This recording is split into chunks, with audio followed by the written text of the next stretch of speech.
Hello, everybody. We're back again with a Wild Roof podcast episode.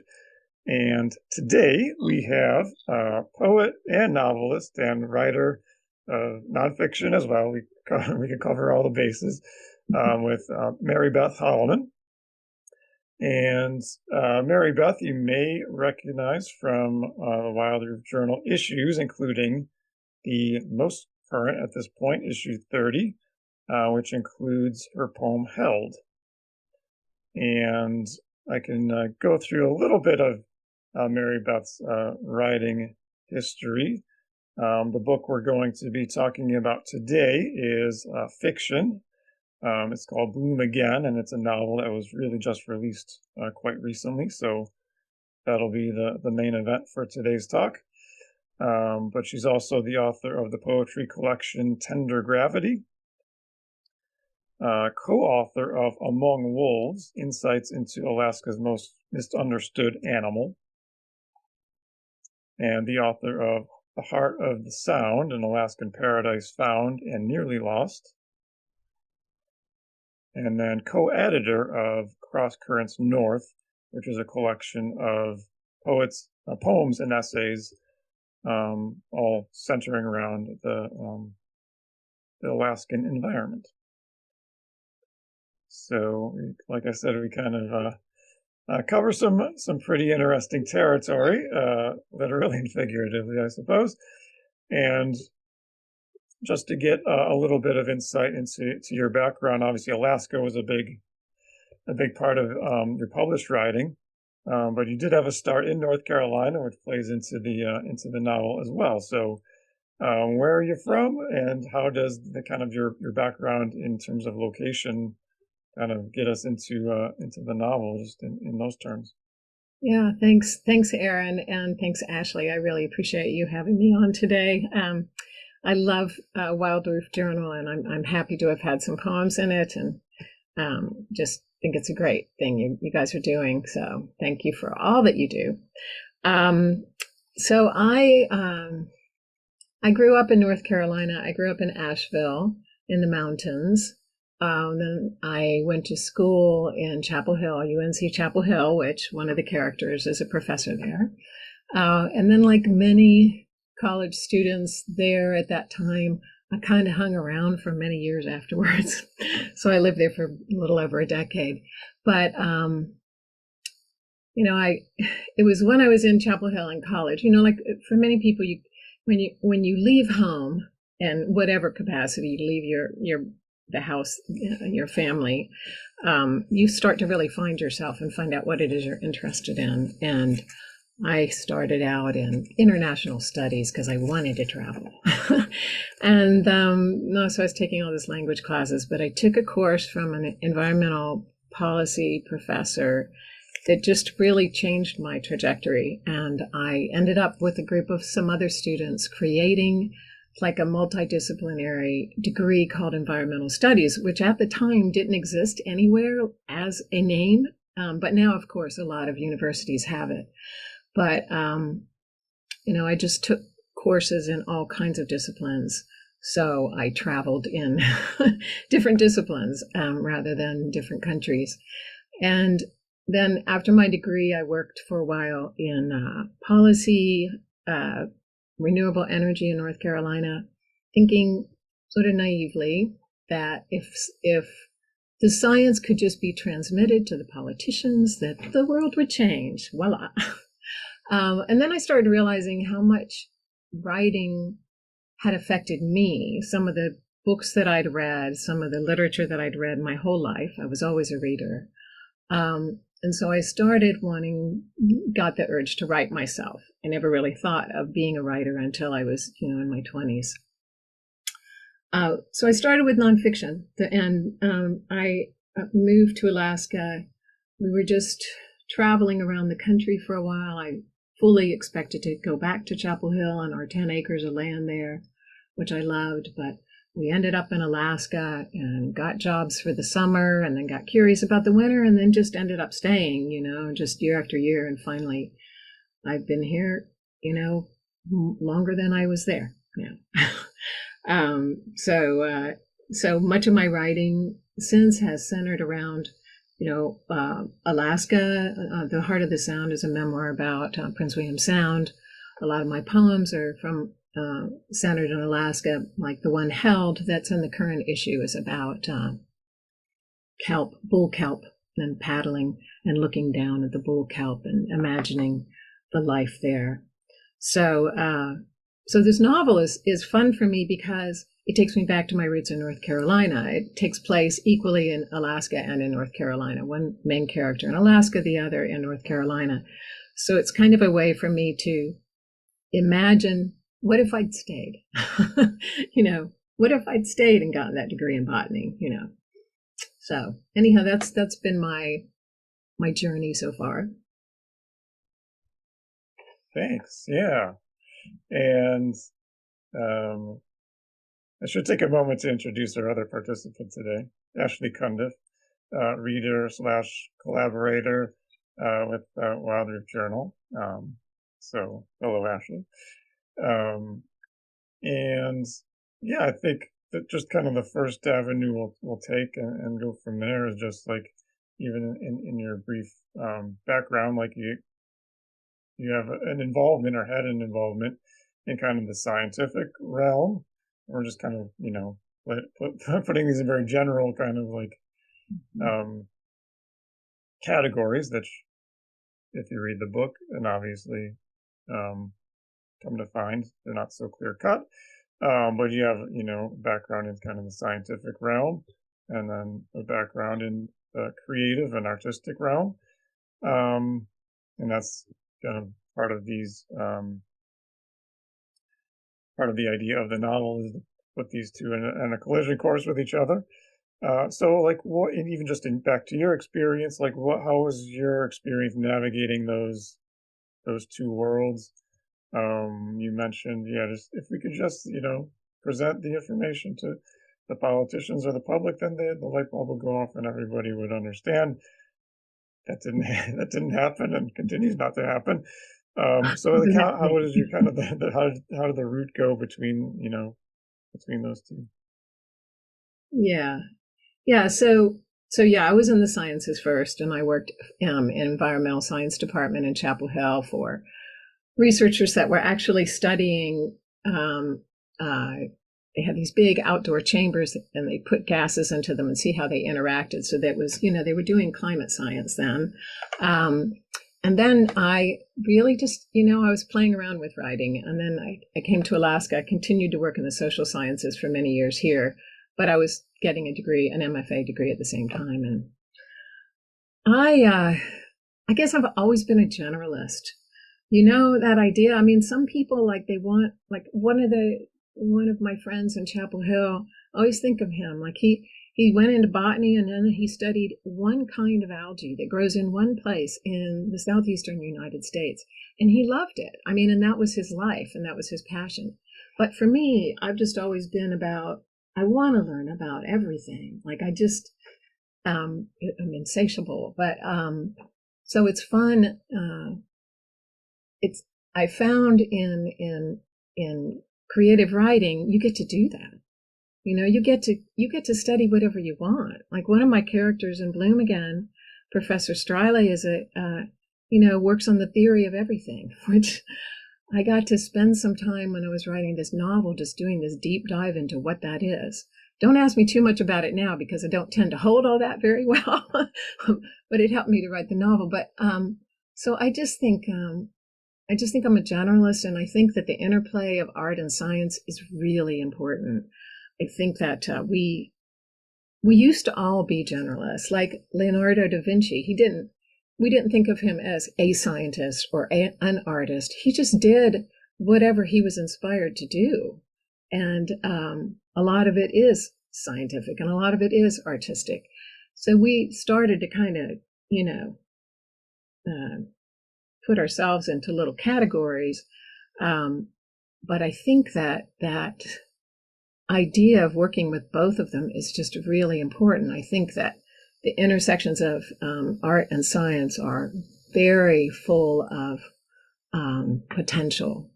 I think a lot of untapped potential, because it's hard for people to step out of their their comfort zone, especially if, like, you're a scientist working at a university. It's hard, or with an institution, it's hard to be allowed to do certain things, or if you're an artist, what the artistic community expects of you.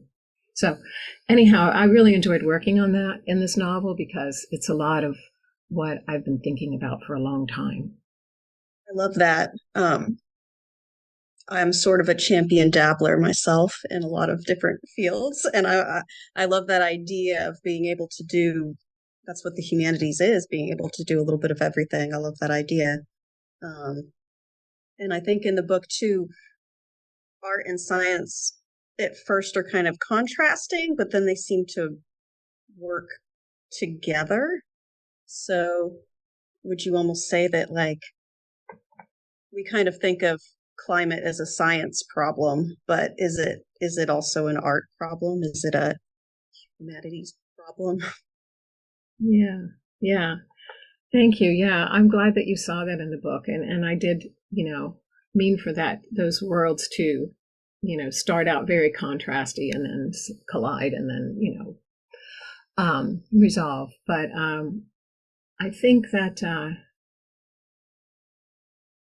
art is essential to it because a lot of this is about a crisis of the imagination, and we're all creative. I was talking to, I'm doing my launch events with a group here called Trustees for Alaska. They're environmental lawyers, and so they represent environmental issues in Alaska against the current administration. It's really tough. And I was talking to their communications director about my event, and I was saying, about creativity and like the kind of legal stuff that you guys do. And she said, well, the lawyers have to be really creative too, because they're trying to figure out how to do what they think they need, what they think is right, given all these changing regulations, given all these changing structures around them. So I think we're all being forced to be more creative, but I think that art has a way of coming in at a different angle of light. Like,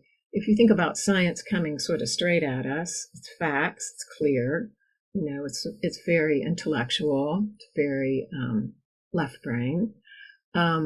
Art kind of filters in a different way. Like when you stand in front of a painting, especially if it's abstract art that's untitled, you really don't have any intellectual clues.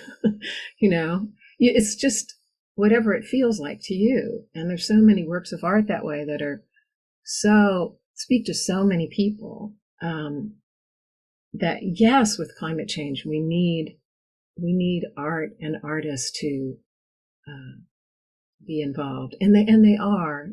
I think about something like the group Extinction Rebellion. Have you guys heard of them? They're based in the UK, but they do like these really outrageous sort of street art things. They're protests, but they're also extremely creative and artistic, like they do theater in the streets.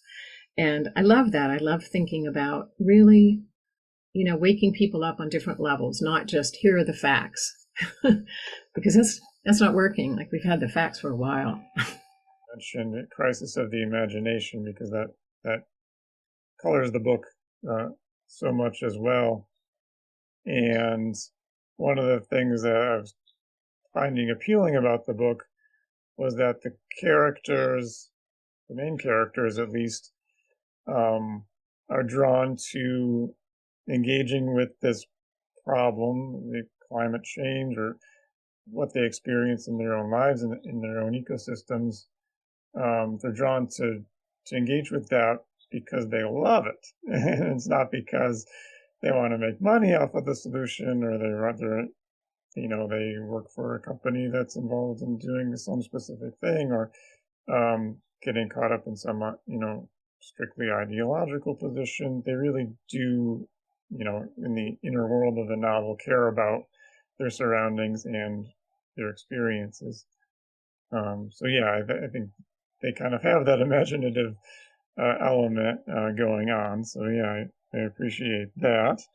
I guess we can just kind of tackle the two main characters and set up a little bit of their arcs. You mentioned One of them is set in North Carolina, Astrid.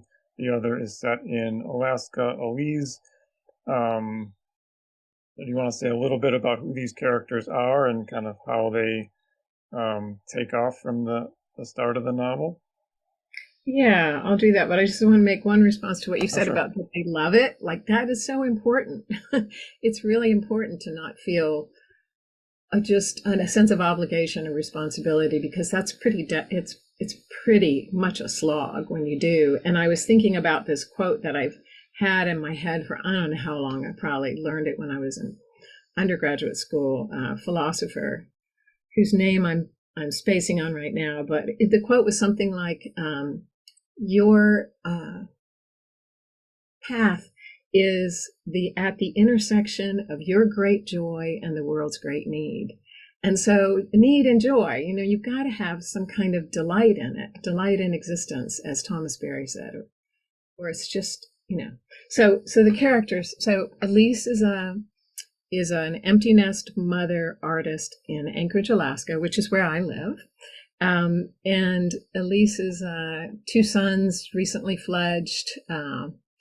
Her husband is a doctor. He spends a lot of time gone. He works with Doctors Without Borders. So she's kind of both women are at this point in life that for women has often been called their second spring, or what can be called too like a coming of age, because they've reached that point, and this happens for men and women, but seems particularly poignant for women that, their careers are established, they've raised their kids, they have a home, they're married or not, they have whatever, relationships they're going to have, they're in whatever community they're going to be in. There's all these things that we spend a lot of our, 20s, 30s, 40s, even 50s kind of trying to figure out. And then they kind of have some time on their hands, or like there's like this opening, and they're like, or maybe it's that point in life when you go, well, what is the meaning of my life? Like, why am I here? And people reach it at different ages. But so Elise is at that point, right? Because her kids are fledged. Her husband's gone a lot. He has his career is all, right. But she's like, I'm an artist, but I don't paint much. I only paint on Wednesday mornings, And as a writer, I can, that comes straight from my life, right? And then Astrid is, she lives in Chapel Hill, North Carolina. She's a paleobotany professor at University of North Carolina, Chapel Hill. Is married to a guy who also teaches at the university, and he has her sort of coming of age moment revolves around the fact that here she is kind of in the top of her field. She's tried being the head of the department, really didn't like that, really just wants to, do her research, just wants to sit and look at these fossils, these plant fossils, and think about the past. And a very sort of meditative thing. But, the world doesn't let us do that very much. And there comes an opportunity for funding, which she turns down. And so it creates a lot of reverberations. But they're also both experiencing things outside of their personal lives that shake them up, that it's kind of like, do I just ignore that, or do I do something about it? Do I leave? And I think that idea of to leap or not to leap is central to the book. And I was thinking too about how the two characters sort of handle that point and then that transition differently. Elise I found to be more an emotional gut response to a lot of the things that occur in her storyline, and then Astrid, of course, is more cerebral, it seems like. So are these two characters too meant to contrast in how they deal with this point of change? Yeah, I think so. I mean, Astrid is, she's very much in the sciences, and not just in the sciences, but in basic research, which is like you don't even have a problem you're trying to solve. It's basic research. It's just learning for the sake of learning, which I love the idea of. And so she has a very, she's just been very trained in that. And so it's very hard for her to shift. It's very hard for her to, listen to what her professor, Striley, who's like her mentor, is trying to tell her. She's having a hard time hearing it. Whereas Elise has these sort of emotional awakenings, I think, more. But they both have these emotional awakenings in these moments where they're alone in nature. And this occurs throughout the book. And it's an important theme for me because it's, I think, really critical. It's what Virginia Woolf called moments of being, or another writer, Mary Austin, called flashes of mutual awareness. And like if you've ever read Annie Dillard's essay, Living Like a Weasel, I think that's what it's called. It's about her encounter with a weasel where she feels like she and the weasel all, for a moment, exchange identities. That kind of moment you can have in the natural world where you just, like, the veil drops and you're not just this solid being separate from everything else. So it happens to both of them. With Astrid, it comes more through her memories of childhood and her mother, because her mother is more of a feeling, emotionally connected person. But she resists that because of her relationship with her mother and her father and her memories of all that.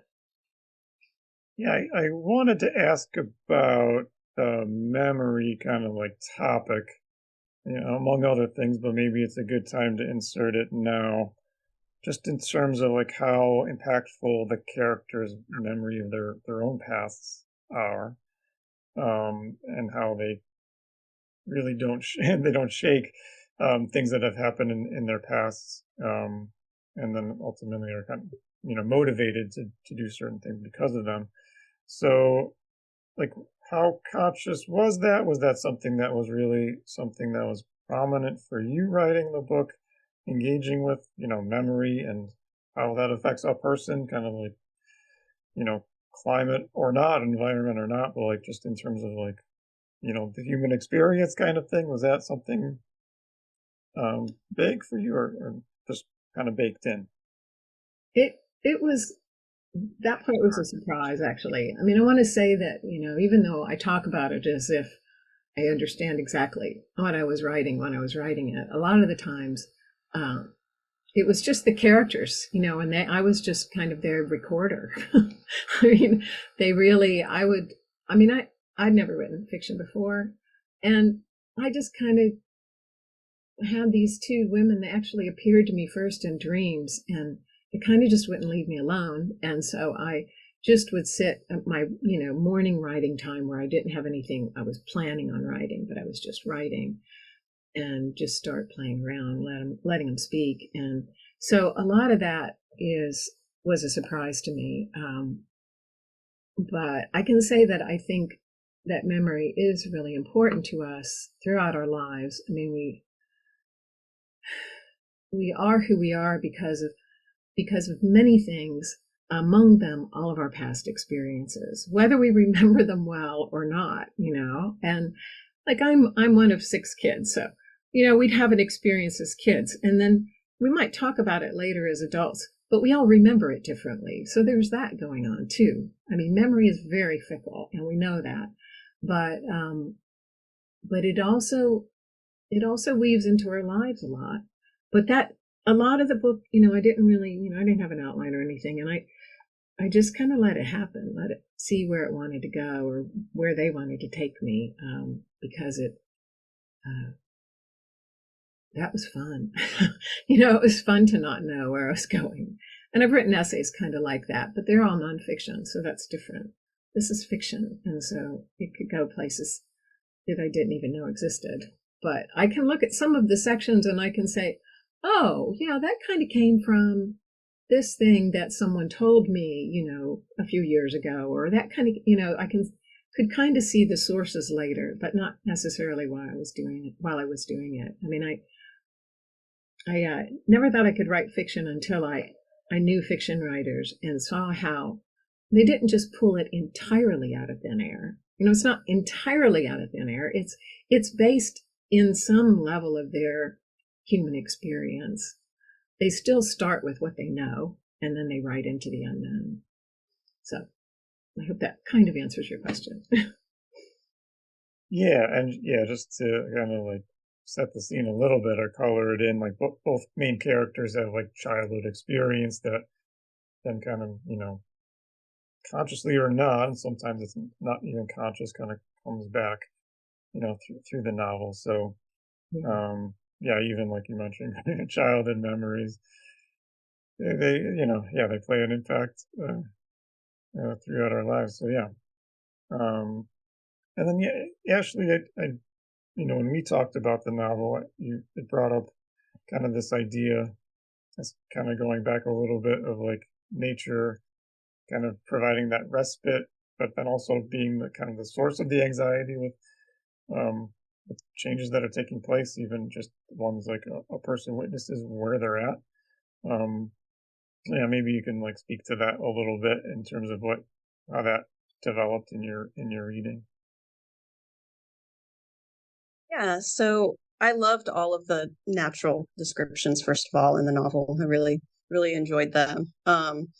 I loved the descriptions. I loved that it was two sort of contrasting landscapes. You had North Carolina, and then you had Alaska, which really connected with me personally because I grew up in Colorado and then ended up moving. I'm your neighbor to the north in southwestern Virginia here. So just that those two contrasting landscapes really resonated with me. And then, of course, there's a couple other places that get described later on that I won't give away. But I noticed that the characters, Elise especially, but Astrid also, um, they have these experiences in nature, and sometimes these experiences are very peaceful, and they are feeling the most at peace, and nature is a respite from everything that's going on. But at other times, they're out in nature and they notice a change or they notice something not quite going right, and then it's just this source of pure anxiety. So there's sort of this dichotomy of nature as respite and nature as anxiety. I was wondering if you could speak to that. Thank you. Yeah, that's interesting. I guess I hadn't really consciously thought of that. So I think that collaboration idea where there's there's the human interactions, which we're very used to in stories, but in this novel also I wanted my characters to have relationships with non-humans. So for Elise, there's a polar bear who lives in a zoo. Not even just a generalized polar bears, but a specific polar bear. And for Astrid, there's that ginkgo tree on campus. There are other beings that they have relationships with, and so as with any relationship, sometimes it's just a source of solace and ease and quiet. And coming home to yourself. And other times it's a source of, kind of kicking you, like kind of kicking you in the butt to say, well, wake up. And so I think that is just part of the overall relationship. And, this just draws heavily on how I experience life. I feel, a certain kinship with certain trees on my walks, and if one of them gets blown over by a windstorm, I've lost a friend. And I think that feeling that level of relationship is important. Because it goes back to what you said, Erin, about they don't just do it because it's their job. They do it because they love it, and they do it because they love it. Like they love these trees and bears, and I think that love can propel us into such creative action. So I think that's really important, that it's not just a sort of romanticized, I go to nature to find peace, even though a lot of times that is true. But I was looking at an article the other day about research about why we are able to focus better if we spend time in nature. And they had students go like for 20 minutes on a walk through a mall, and then other students went on a 20 minutes walk through the forest. And they noticed that the ones that went to the forest had like 20% better focus when they had to do memorization questions when they came back. Like, so there's so much we get from it, right? And I think that, I think it's funny that they do research like that, because I think we just kind of know that, right? But we must, we must study everything. That's fine. So I think in the book, I really wanted to show the depth and breadth of the relationship with the non-human world.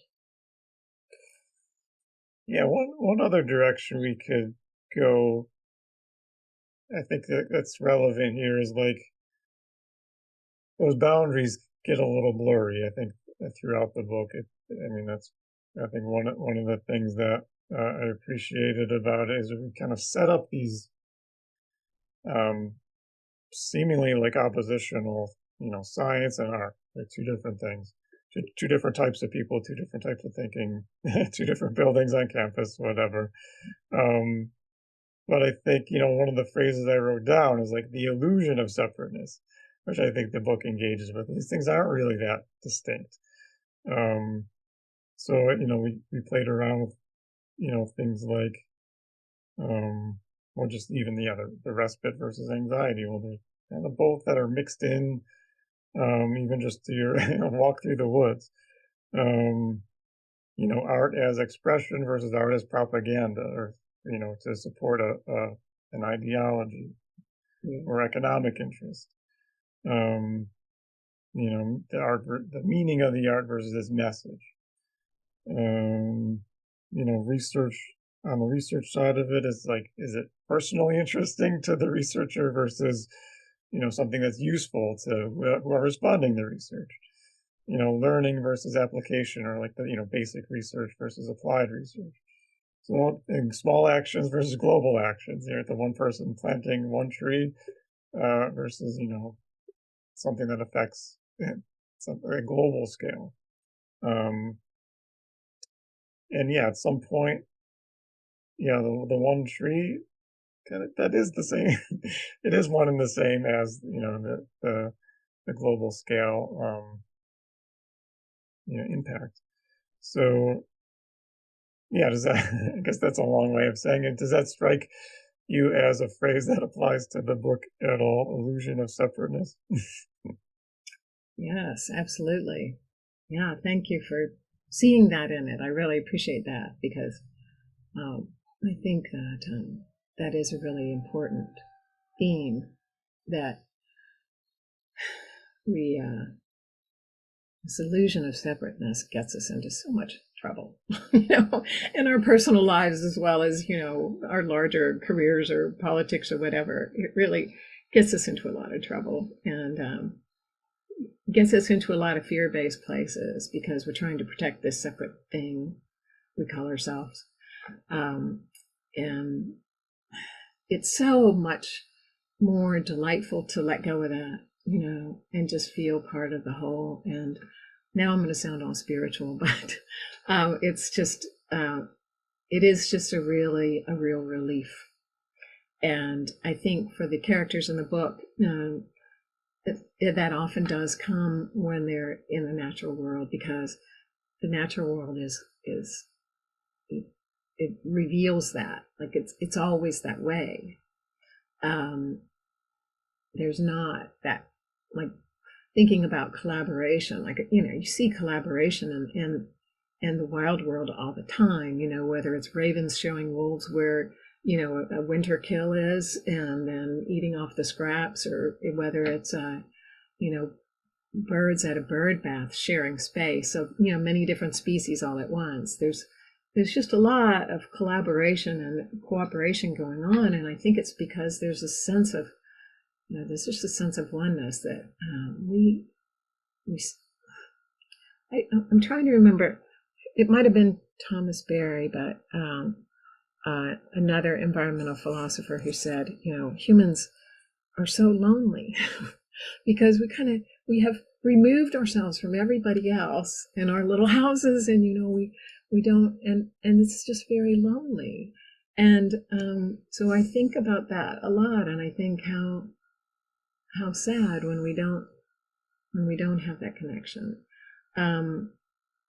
So that feeling of oneness, it just first comes through just deciding to connect. Like a lot of people are doing, what do they call the forest walking now? There's like a term for it, where they go out and they walk slowly through the forest bathing. That's what it's called.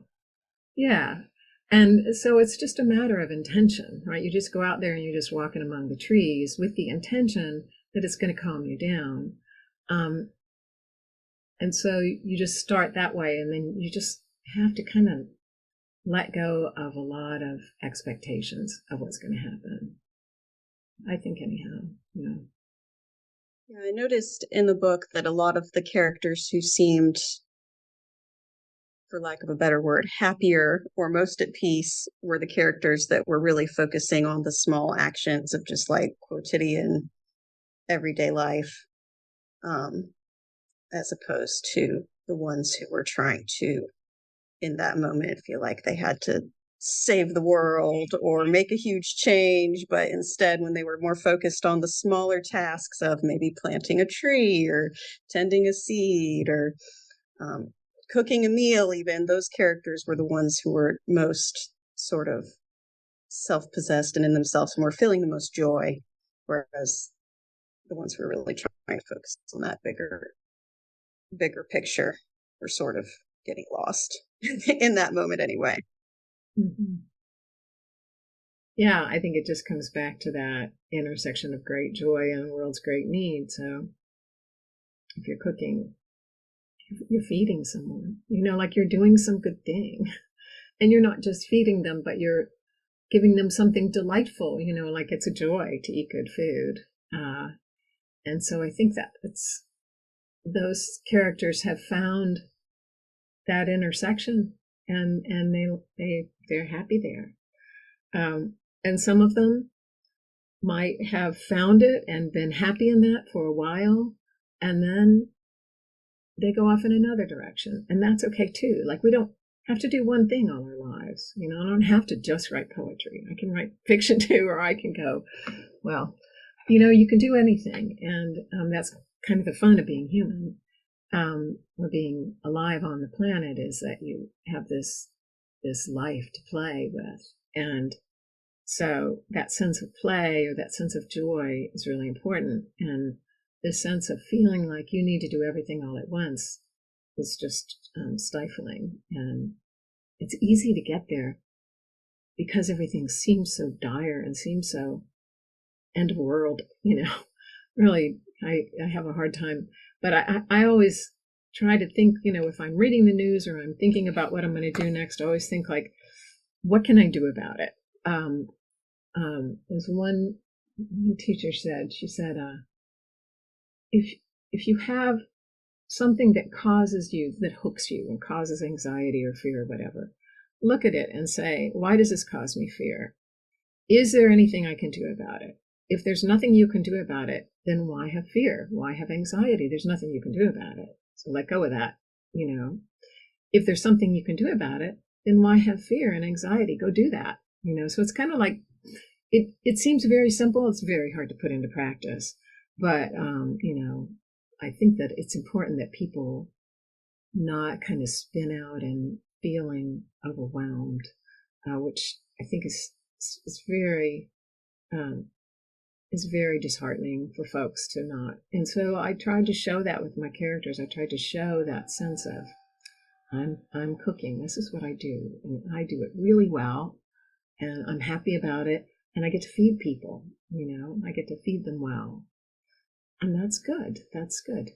The scene that comes to mind just at the very beginning, which sets things off in the beginning of the novel, is the one character, Elise, who sees like the news headline at the grocery store or something about like the polar bears and the melting ice.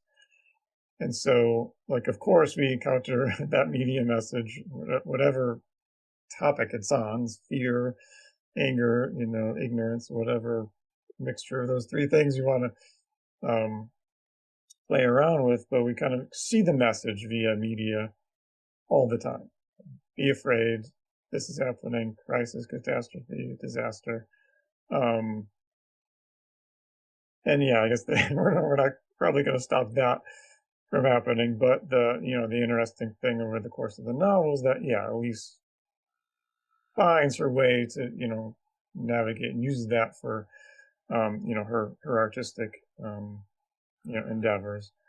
And even just practically, like visiting the zoo, like you mentioned, visiting that one particular polar bear and kind of building that relationship on that level as well.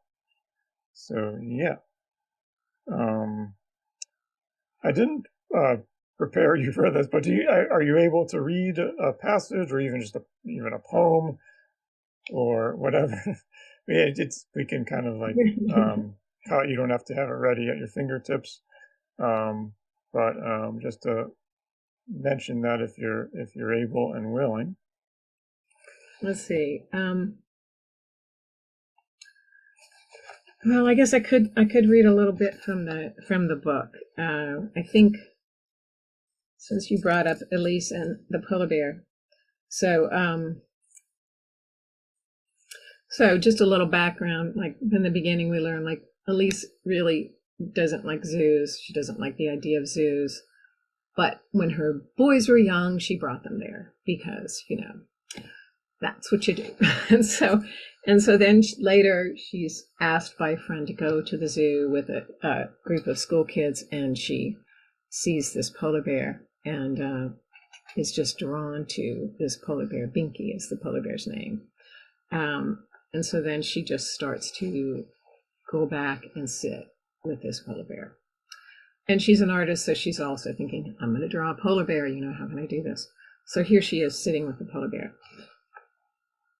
Elise is daydreaming in front of Binky's enclosure. It's a sunny October day, but there's still a nearly constant crowd watching the polar bear, what with fall field trips for elementary schools, an increasing number of shoulder season tourists, and the fall season becoming longer, more mild, colors changing later and later. She's looking forward to winter, when she could be the only visitor in the entire zoo. Winter, when she used to bring her 2 wild boys to the park near the zoo. So many days, no matter the weather, she'd pick them up from school and head straight for the park, carrying hot chocolate and peanut butter sandwiches. On those quiet, snow-soft days, the boys had the swing set all to themselves. They'd swing higher than their teachers let them, stop to grab a bite of sandwich, rush to the creek, revel in its icy shape-shifting. Justin, always the daredevil, jumped between ice chunks, relishing the challenge as much as his brother's laughter and his mother's anxious yells to stop. Sometimes they raised up and howled toward the zoo and waited, silent, bright blue eyes ringed by frosted lashes. Sometimes the wolves answered, their beautiful mourning for freedom ringing through Elise's very skin. If only she could paint that, she now thinks, that howling and its bodily reverberations. Her reverie is broken by a group of visitors clapping their hands and speaking in the winding syllables of an Eastern language. Binky is sleeping, curled up, black nose tucked into her belly, looking as harmless as the chickadees that flit overhead, winging from branch to branch. Elise loves to watch Binky sleep, at least in dreams, she hopes. She can pad free across endless tundra and sea ice, those black eyes seeking the slightest darkening from a seal's breathing hole in the solid ice pack. But tourists don't like sleeping animals, so they clap and yell, trying to get the animal to react. Just as she's about to take her eyes from Binky and down to her sketch pad splayed across her lap, she sees something out of place. At the far corner of one of 2 6-foot fences that surround Binky's enclosure, a man is climbing over. Her first thought is that he's a zoo employee, come to do some maintenance or feeding, but why would he climb the fence? She jerks her head up as the man clambers over the second fence.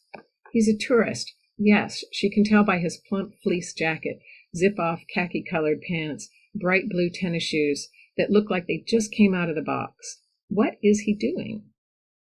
The man approaches the cage, sidling right next to the sleeping bear. He raises his camera with a heavy black lens and, incredibly, who would do this, sticks the lens through the bars to snap a shot. That does it. The bear wakes up, jumps to her feet, and lunges, one giant front paw surging the bars to grab the brightest, closest thing, a leg sporting the blue tennis shoe. The man pulls, but now Binky has his calf firmly in her jaws. People scream and yell at Binky to let go. A baby cries piercingly. Two people climb the fences, break off some willow branches, and begin beating Binky with them. Everyone is yelling, screaming, crying, and then Binky drops the leg, bites the blue shoe, tears it off. The man falls to the ground, lying on his back and grasping at his leg. Binky tosses the tennis shoe in the air, and it lands in the pool. She leaps in after her new toy. The man is carried out by zoo attendants and two visitors. The crowd stands silent, aghast, as does Elise. Then they chuckle, point, and snap photos of the white bear playing with the blue shoe. Not Elise. A heat rises from her legs to her face. Why in the hell would anyone in their right mind do such a stupid thing? What rises in that blood-boiling place is this. My bear. How could that stupid tourist mess around with my bear? And what will become of Binky? A river of fear through her chest. Will they have to kill her now that she's attacked a visitor, even if that visitor was the one who put them both in danger? On the front page of the paper the next morning, there's Binky with a tennis shoe in her mouth. That photo circles the globe like wildfire, making Binky as famous as Annabelle the elephant, who learned to draw with her trunk and whose paintings sold at the gift shop. Binky, meanwhile, tosses and tears that shoe to shreds, while letters pour into the zoo and newspapers, all with the same message. The bear is blameless, let her be. Some people send more shoes for Binky. Even the fence climber, whose leg is on the mend, agrees that the bear is not at fault. Just a stupid tourist, he's quoted as saying, so Binky is safe. But her enclosure has new and higher fencing, along with signs every few feet stating the obvious, do not climb the fence. The signs, the fence, the entire spectacle all make Elise feel even farther away from the polar bear, farther away from finding whatever it is she's looking for. After a few more attempts to paint that luminescent fur, she gives up. Instead, she begins to sit and wonder what she can possibly do for all the wild polar bears who are also, thanks to climate change and their disappearing ice, moving farther away from her.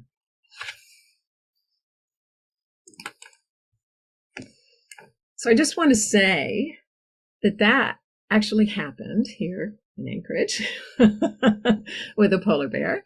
So that's where my nonfiction writing slips into my novel.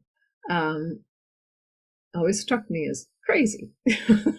But anyhow, it's a moment for Elise where she really struggles with, Ashley, what you were talking about, where she feels the immensity of the problem and is lost in what can she do. Wonderful. Yeah. Thanks for reading. Real Pro has the book right handy, right on the desk.